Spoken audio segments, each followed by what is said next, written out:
Exceção de pré-executividade. Pré-executividade. Também chamada de objeção de pré-executividade.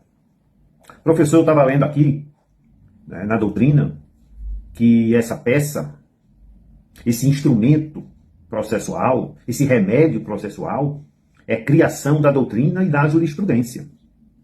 Ó, o artigo 803 do Código de Processo Civil prevê implicitamente a exceção de pré-executividade. E esse artigo é, sim, aplicado subsidiariamente ao processo trabalhista.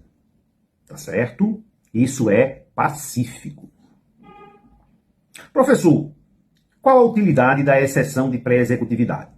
Simples. É um instrumento que pertence ao executado, ao devedor, e que lhe dá a oportunidade de questionar, arguir, suscitar matéria ou matérias de ordem pública sem garantir o juízo, sem garantir a dívida na execução. Porque se ele garantir a dívida, ele terá 5 dias para embargar a execução. Não é? Aí já é outro instrumento previsto no artigo 884 da CLT. O devedor tem 5 dias úteis para opor ação de embargos à execução, é uma ação incidental, né? Na fase de execução, a partir do momento em que ele é, né, notificado, cientificado de que a dívida está garantida. Certo? Mas, na exceção de pré-executividade, ele não desembolsa nenhum centavo. Ele não garante a dívida. Nem com dinheiro, nem com bens imóveis, bens móveis, seguro garantia judicial, fiança bancária, nada. É 0,800. É um instrumento processual que não exige a garantia da dívida, a garantia do juízo. E, evidentemente, que por ser assim, a exceção de pré-executividade é um instrumento processual excepcional. E aí eu repito, reservado a questões envolvendo matérias de ordem pública. Por exemplo, tem no artigo 803 do Código de Processo Civil, que eu já citei, a nulidade da citação. Então, vamos supor que nós estamos diante de uma execução de um título executivo extrajudicial. Tá? Combinado? Que pode ser, inclusive, um TRCT, um termo de rescisão do contrato de trabalho. Devidamente assinado pelo empregador e pelo empregado. E o empregador não quitou aquela dívida. Ora, por que o advogado vai entrar com reclamação trabalhista pedindo o pagamento de uma dívida confessada? Ele já entra com uma ação de execução, cujo prazo prescricional também é de 2 anos, a partir do final do aviso prévio, trabalhado ou indenizado. OJ 83 da SDI 1, combinada com a súmula, salvo engano, 150 do Supremo Tribunal Federal. Bom, ajuizada a ação de execução de título executivo extrajudicial, ocorre a citação do devedor,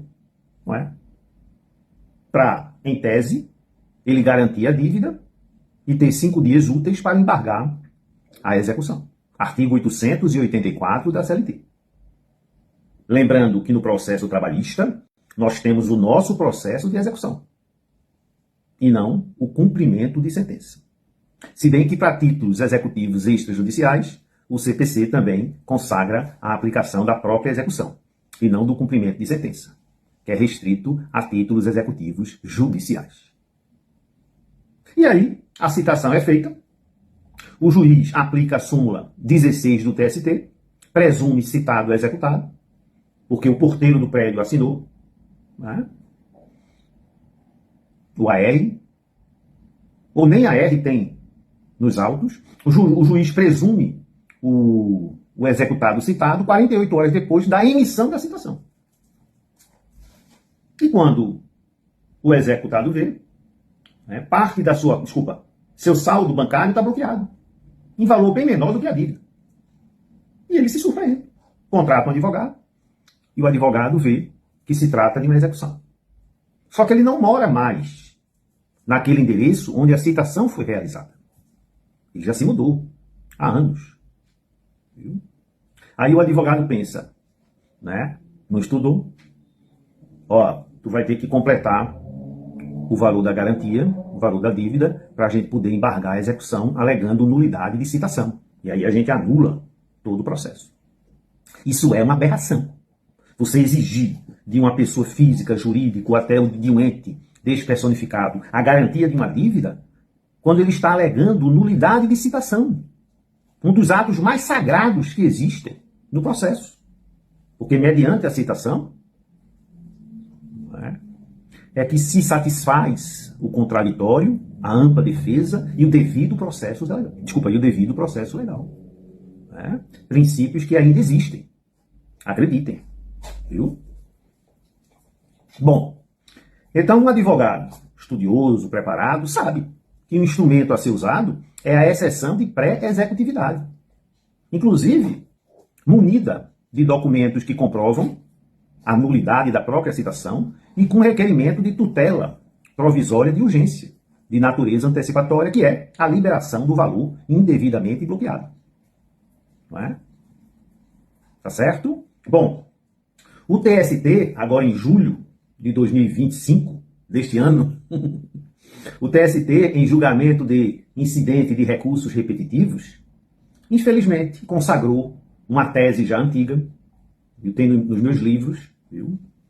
Já prevalecia esse entendimento, de que se o juízo acolher a exceção de pré-executividade e der ganho de causa ao executado, cabe de imediato, em 8 dias, agravo de petição. Artigo 897, a linha A da CLT.